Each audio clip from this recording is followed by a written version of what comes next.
अब यहाँ पे क्या है बेटा, यहाँ पे ध्यान से देखिए कि अगला लेक्चर जो है ये एप्पल, गूगल, मेटा, ये भारत में बहुत ज़्यादा ग्रोथ कर रहे हैं वैश्विक तुलना में। मतलब इनको भारत में ज़्यादा ग्रोथ मिल रही है, विश्व मंच पर इतनी ग्रोथ नहीं मिल रही जितना ये भारत में चल रहा है। मतलब भारत में गूगल भी बहुत चल रहा है, आप देख रहे होंगे बड़े बड़े यूट्यूबर भारत में बहुत सारे, आप इंस्टा रील्स भी देख रहे होंगे भारत में ही चल रही है।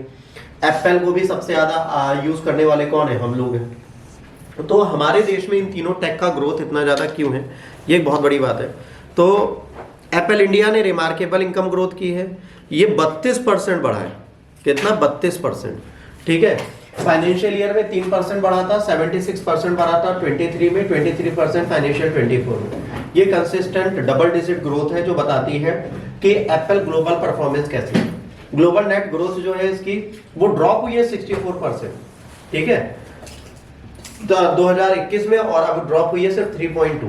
बट ये है कि भारत में इसकी ग्रोथ बहुत अच्छी है। तो एप्पल, गूगल और मेटा जैसे लोगों को यहाँ पर फायदा मिल रहा है और ये चाहते हैं कि हम यहीं पर काम करें। दुनिया के अन्य हिस्सों की तुलना में भारत में ये चीज़ें बहुत फायदा कर रही हैं और यहाँ पर ये अपने खुद के स्टोर खोल रहे हैं। जैसे एप्पल ने अपना स्टोर सबसे पहला मुंबई में खोला, उसके बाद अभी कहीं नहीं खोला। एप्पल की परफॉर्मेंस एंड इन्वेस्टमेंट और Meta income trend in India जो है, इसे हिंदी में हम लोग पढ़ेंगे ताकि हिंदी मीडियम को प्रॉब्लम ना। गूगल इंडिया की जो नेट इनकम है उसमें वृद्धि हुई है 14%। ठीक है, वित्तीय वर्ष 24 में, और ये बढ़ के अब कितनी हो गई है 21 से 25%। 2021 में कितनी थी? 14%, और अब बेटा बढ़ के कितनी हो गई है 2024 में? 25%। गूगल की वैश्विक शुद्ध आय की वृद्धि 2022 में 89 से घटकर 2024 में 23% हो गई थी। सोचिए, वैश्विक शुद्ध आय घट रही है, ठीक है, पर भारत में बढ़ रही है। भारत में भारी निवेश किया है, $10 मिलियन की फंडिंग योजना भी शामिल है। कंपनी भारतीय डेवलपर्स स्टार्टअप को समर्थन देने पर ध्यान केंद्रित करती हैं। एआई और डिजिटल कॉमर्स पे भी सहयोग करने का प्रयास होगा। भारत में मेटा की आय की प्रवृत्ति, मेटा 2021 में 58% से बढ़कर 68.5% हो गई है। फेसबुक इंडिया की आय में वृद्धि 16% से घटकर 8.8 हो गई है, बट मेटा की ओवरऑल बढ़ गई है।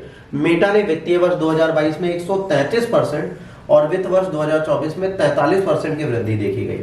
तो जाहिर सी बात है, एआई नेतृत्व की क्षमता में मेटा भी बहुत बड़ा रोल प्ले करता है। कि मेटा में फेसबुक क्यों डाउन हुआ है, उसका रीजन है इंस्टा। जब से लोग इंस्टा पे आ गए तब तक लोग फेसबुक पे नहीं जाते। फेसबुक अकाउंट हम क्यों बनाते हैं? ऐड चलाने के लिए, वरना फेसबुक पे हम जाना ही नहीं चाहेंगे। तो आजकल फेसबुक कोई नहीं देखता, ये प्रॉब्लम है। विशेषज्ञों का अनुमान है भारत में तकनीकी बाजार में लगातार वृद्धि होती रहेगी।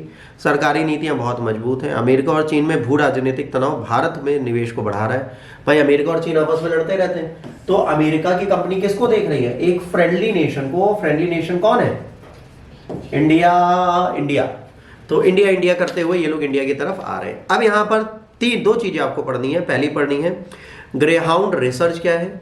तो this is the firm focus on the technology and the market insight. Its provide analysis on trend affecting businesses. The company is known for its expertise in India's tech landscape. तो ग्रेहाउंड रिसर्च जो है India के take landscape को check कराती है। AI और digital commerce क्या होता है? ये एरियाज है जहां पर गूगल और गवर्नमेंट ऑफ इंडिया साथ में मिलकर काम कर रही है। इंडिया को टेक इकोसिस्टम डेवलप करने के लिए इन कंपनी की जरूरत है और इनकी सहायता से ये अपने आप को डेवलप करेंगी।